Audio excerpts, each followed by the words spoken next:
You are about to hear a telephone conversation between a man and a woman about a rental property. First, you have some time to look at questions 1 to 7.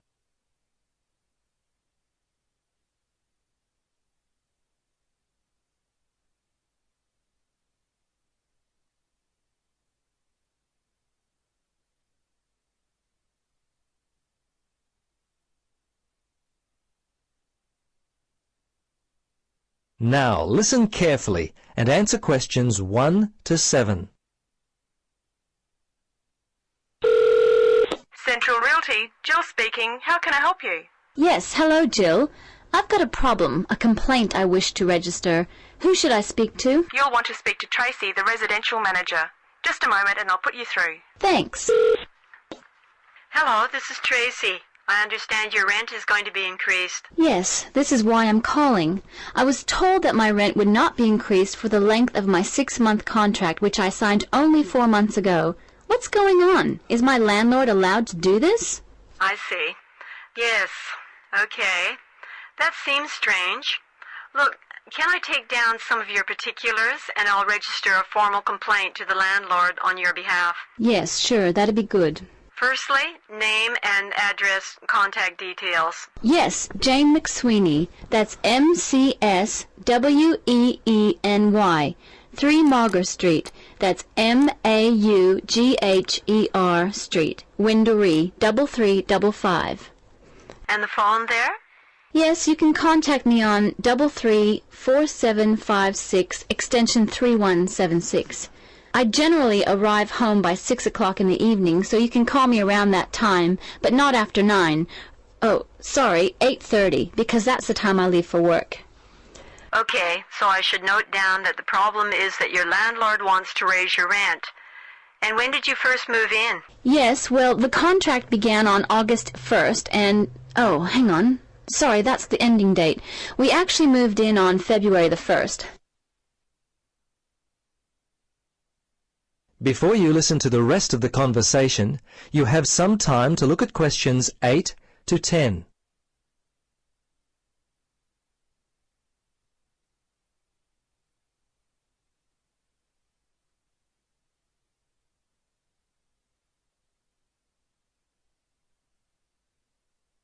Now, listen carefully and answer questions 8 to 10. Okay, good. Now, if need be, you will have to send a letter to the Rental Tenancy Board. But as I said, first let us approach your landlord on your behalf and see if we can work out the problem before it gets to that situation. I'd be very surprised if you have to send a letter. 95% of these kinds of problems get solved early on. Okay. Now, if you have any problems you need to discuss, feel free to come in and talk with the general manager. In the meantime, if you would just wait until we receive an answer from your landlord, we'll be able to then plan our next step. Is there anything else I could be doing? Well, you could write a letter to the RTB listing all the events as they happened from your point of view. But as I say, hold on to it. Don't send it unless we have to. Well, that's about it for now. Thanks for your call. I'm sure we can sort this out. Thanks very much for your help. I hope we can sort it out too. Bye for now. Yes, bye. That is the end of part 1. You now have half a minute to check your answers.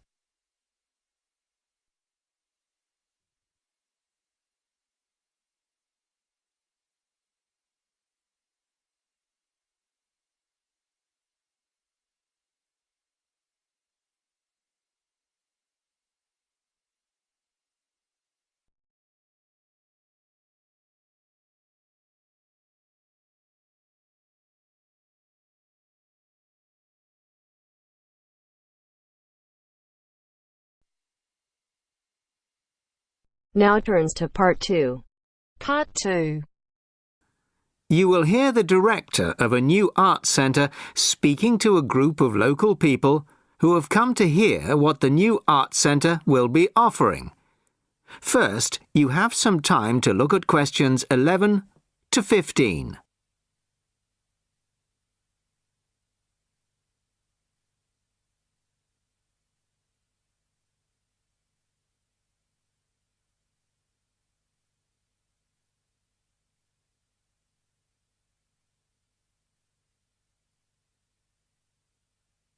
Listen carefully to the first part of the talk and answer questions 11 to 15. Well, good evening, everybody. Thank you all for turning out on this cold, wet evening. Welcome to our new art centre. I'm delighted that so many people are interested in finding out about the facilities and events that we'll be offering. I'll start with the regular evening events that we've scheduled so far. Sunday night will be film club night. Each week, we'll be showing a classic film from the 40s, 50s or 60s. Films will start at 6:45, and afterwards there will be an opportunity to discuss the film in the cafe bar for anybody who'd like to. Tickets for the film will be £5, but the discussion afterwards is free, although anybody who wants to buy me a drink is welcome to do so. On Thursday evenings at 7:30, the auditorium is given over to productions by touring theatre companies. This coming Thursday, we're very excited to be welcoming Pizzazz, a drama company featuring both able-bodied and physically handicapped actors. They'll be performing a rather special version of William Shakespeare's The Tempest, featuring music and dance, as well as dialogue. Fridays and Saturdays will be music nights, starting at 8 p.m, with classical or traditional music on the Fridays and pop rock on the Saturdays. However, as the sound system hasn't yet been fully installed, these events won't be starting for another few weeks. As well as evening performances, various events will take place during the day. So far, a mothers and toddlers session has been arranged for Monday afternoons, and of course, anybody can drop in for a coffee or a sandwich. The cafe bar will be open from 11 a.m. to 3 p.m. and 6 p.m. to 11 p.m. Mondays to Fridays, and 11 a.m. to midnight Saturdays and Sundays. Lunch will be served from 12:30 till 2, and light snacks will be available all day. Of course, this programme is just the start, and we expect to be announcing many additional events in the near future. Before you hear the rest of the talk, you have some time to look at questions 16 to 20.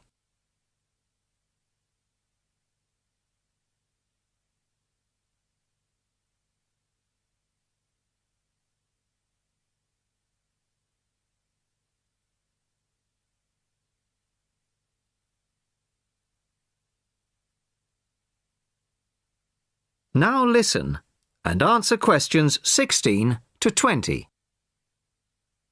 Now I'd like to take this opportunity to tell you about becoming a member. Membership benefits include reduced price tickets, priority bookings, and a monthly newsletter, which will feature the latest details of forthcoming events, plus details of other arts events in the local area. The cost of membership is just £15 a year, which I think is very reasonable. To get a membership card, you'll need to provide us with a passport-sized photo, plus payment, of course, by cash or cheque. We can't accept credit cards, I'm afraid, at least not for the moment. We hope to have credit card payment facilities available in the not-too-distant future. Then, when you want to buy reduced price tickets, you simply show your card at the box office or quote your membership number if you're making a telephone booking. Generally, a membership card will save around 20% on the full ticket price, so it really is very good value. Now we come to the most important part, your suggestions. It's your art centre, so we want to hear what you'd like to see.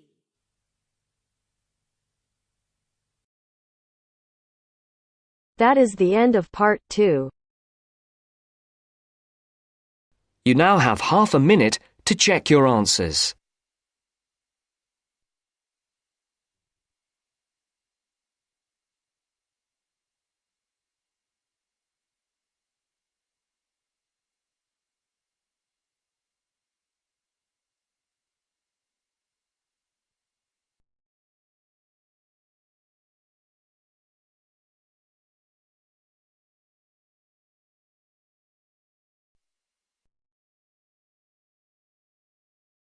Now turns to Part 3. Part 3. You will hear a conversation between a university student and a librarian about using the city archives. First, you have some time to look at questions 21 to 24.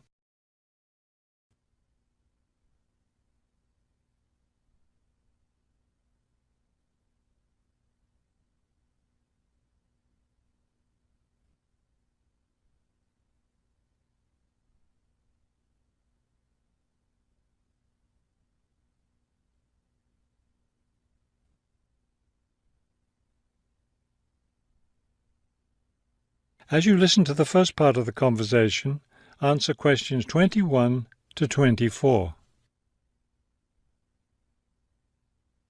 Hello. I was wondering if you could give me some information about using the archives? I'd be happy to. Are you a resident of the city? Actually, I live just outside the city, but I study at the university downtown. That's fine. All you need to do is show your university identification card, and you can use the archives at no charge, as long as your ID card is current, of course. Yes, it's valid. So I don't have to pay anything? No, city residents pay an annual fee, but students can use the archives for free. Everyone else needs to get special permission from the director, but that doesn't apply to you, of course. Oh, good. I was also wondering about the schedule. I have classes every day, Monday through Friday, and I also have a part-time job. So I could really only use the archives on weekends. That's not a problem at all. We're open all weekend. Actually, the only day we're closed is Monday, so you can come any day, Tuesday through Sunday. Are you open in the evenings? Yes, we're open from 9:30 in the morning until 8:30 in the evening. That will fit my schedule well. Before you hear the rest of the conversation, you have some time to look at questions 25 to 30.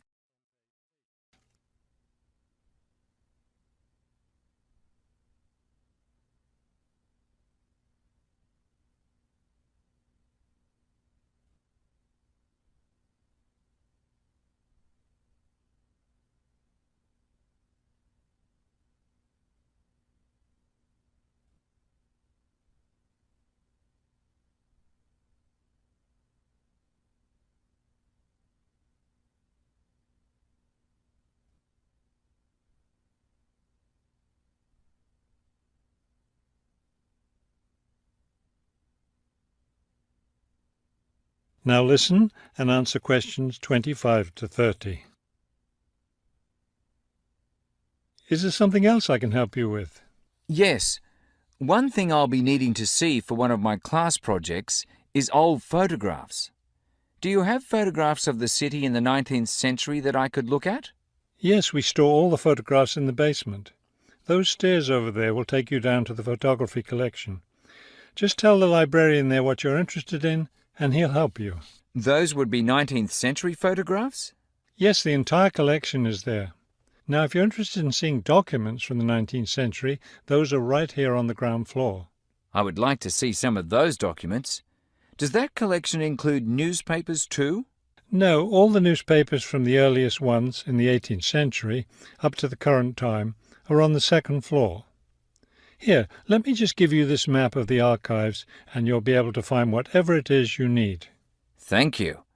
Oh, I see you have a whole room devoted to maps. Yes, on the third floor. That's great, because one thing I need to do is look at how the city has developed over time. I'm sure you'll find a lot of helpful information there. Of course, some of the maps are several centuries old, so generally visitors are only allowed to see photographic reproductions of them. That shouldn't be a problem. What's this on the fourth floor? Ogden's Woolen Mill. As I'm sure you know, Ogden's woolen mill was the major entity responsible for the growth of this city in the 19th century. The Ogdeniers gave money for the archives to devote an entire floor to information about the history of the mill. Will I be able to find information about the Ogden family there? Photographs, personal papers, things like that? Probably the family photographs are stored downstairs in the photography collection. The personal papers would be on the 5th floor, where we keep all the personal papers of famous residents of our city. Thank you so much for your help. I'll be able to do a lot of my research here.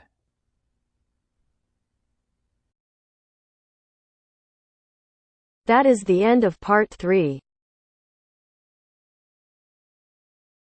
You now have half a minute to check your answers.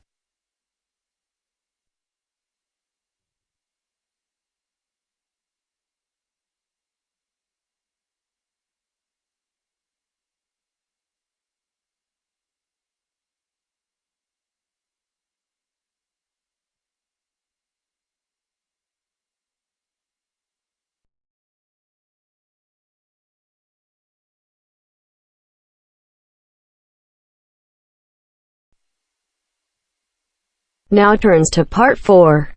Part 4. You will hear part of a careers advice talk on working freelance.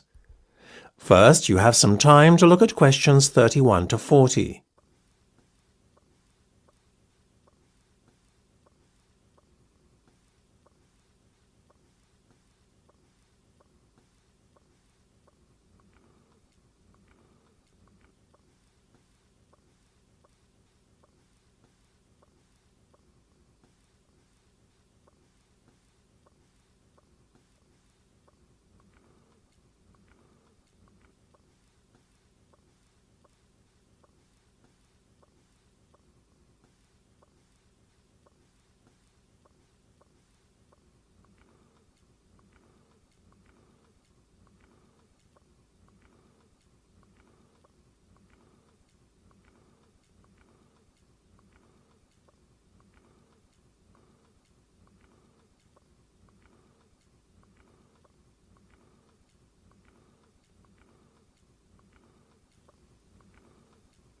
Now listen carefully and answer questions 31 to 40. Working for an employer in a 9-to-5 job has long been the accepted norm. However, this could soon be set to change. A rising level of unemployment, combined with a sense of disillusionment amongst employees with their workaday lives, is at the root of this modern-day revolution in the workplace. Now, there is a growing trend amongst people of all ages and from all walks of life to opt for freelance work rather than working for an employer. It sounds a risky option and a potentially stressful one, but on the whole, the benefits of freelancing seem to vastly outweigh those of working for someone else. In fact, recent research has shown that those who quit their jobs to work for themselves are the country's happiest and most productive workers. A study conducted by Dr. Jonathan Sapsed from Brighton University's Business School, in conjunction with the Arts and Humanities Research Council, looked at a total of 304 freelancers who were pursuing a range of professions in southern England. They found that, far from struggling to get by, many were not only doing well, but excelling in their new professions. So, what are the advantages of freelancing? Well, there are many. One of the most obvious benefits is not having to be answerable to a boss and having to face criticism or unfair demands. In addition, not being based in an office or shared workplace with competitive or difficult colleagues is another bonus. But what is probably the most attractive pull of working freelance is the freedom to determine your own work schedule. You are no longer at the mercy of a timetable dictated to you by your employer. If you have family commitments, these can easily be fitted around your working hours. Furthermore, If you have an off day one day, it's easy to make up time another day without having to face your employer's wrath when you are being less productive than usual. Those who work in creative and digital industries stand to benefit most from working freelance. In these fields, workers are at liberty to choose their ideal working location, as they are not restricted to working in a set place.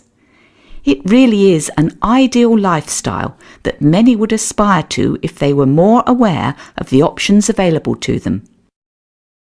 Lastly, to add to an already convincing list of benefits from doing freelance work, there is the financial reward. Freelancers typically work a 38-hour week and earn a median wage of £43,000, well above the national average of £25,000, and are happier than other workers. It seems that people are now catching on to the myriad benefits that come with working as a freelancer. Currently, there are about 31 million people in work in Britain, and already 4.6 million are self-employed, thereby displaying the vitality of the freelance economy. In fact, so popular is freelancing becoming that it has even been suggested that the government needs to devise a new tax and other policies to support freelancers. Freelancing would seem to be the future of employment and the way forward. It is certainly well worth considering freelancing if you are doubtful about committing to working in a structured environment. That is the end of part 4. You now have half a minute to check your answers.